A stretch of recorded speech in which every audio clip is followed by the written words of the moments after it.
You won't be surprised to know that the number of vehicles stolen in England and Wales has increased by 30% in 3 years. Although it does appear that Suffolk flies in the face of that, it seems that vehicle theft in the county is down by 30%. That's according to figures seen by RAC Insurance after a Freedom of Information request to our police forces. Nearly 66,000 vehicles were reported stolen in 2013, but by last year that had gone up by more than 85,000 nationally. Well, the RAC thinks the figures suggest that thieves are now getting to grips with ways to beat modern vehicle security systems. Let's talk to Matt Porter. Now, Matt's from Matt Porter Web Design, and he's the Mark Murphy at Breakfast resident technology expert. Good morning to you, Matt. Good morning. You've done a lot of testing of vehicles for your website and for us in the past, and motor cars now are becoming very, very high-tech gadgets, aren't they?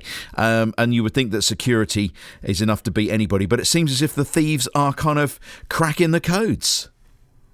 I think the problem is that the security of a car is still reliant on someone pressing a key fob. Because they want the ease of, rather than walking up to a car and putting a key in it and turning it and getting in, they just want to press a button and it will send a code to the car and open it.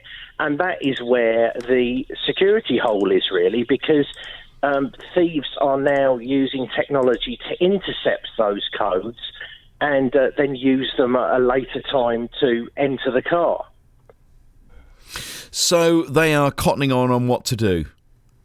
Yeah, basically what you have on most cars now is what's called rolling key entry, which means that your fob will send a code to the car and the car will open. And then when you press that button again, it will send another code in the list. And so the idea is that if I, for instance, record you entering the car and then try and do it again, the car will turn around and say, no, you can't come in because that code's already been used.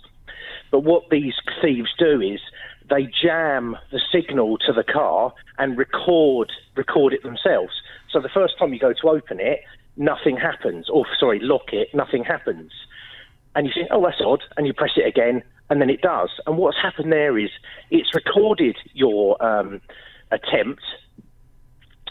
And then when you try again, it records that again, but then plays back the one that you did in the first place.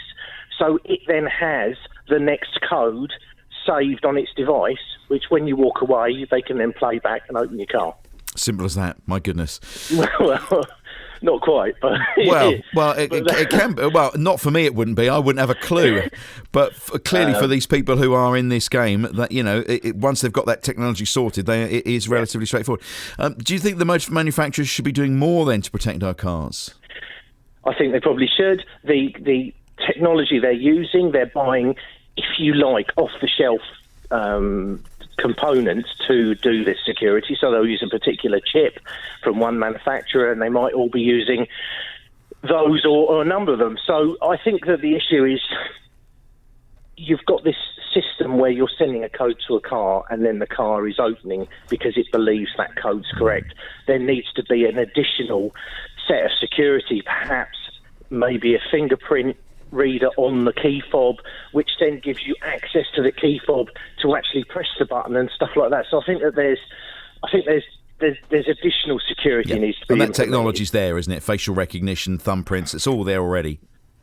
Yeah, it's there to a certain extent. We've got mobile phones now with will read your retina and all of these kind of things, but they can still be defeated. What we need to be is one step ahead of the criminals, not one step behind. And it always feels like we're just one step behind.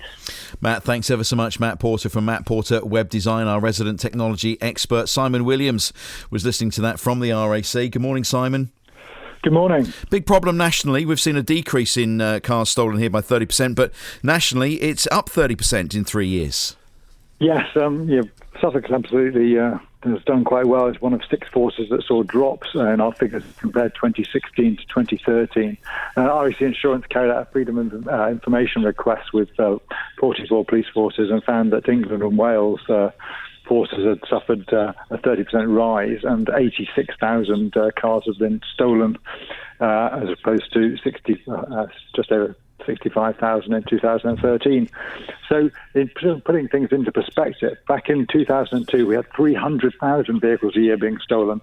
That dropped to a low point in 2012 to 2014, when we saw about 70,000 being taken. So now that's starting to buck that trend, and we're seeing a rising set of figures for the reasons that Matt was pointing out. Yeah. Really. So do you think the criminals are getting wise to this technology now? Absolutely. You think about it, the technology is available in garages up and down the country because they need to be able to work on vehicles and access security systems there. That's one potential leak.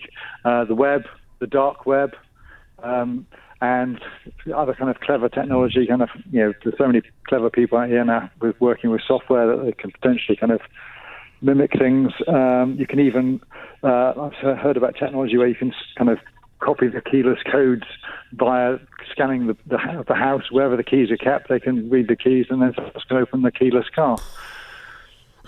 I wouldn't have a clue where to start here, but clearly some people do. And so the manufacturers need to try and stay one step ahead all the while. Yeah, I'm sure they are, and I think they clearly will when they notice the figures that are kind of going up. I think they need to be working hard on it. But the other situation we face is that we've had a decline in the number of police officers.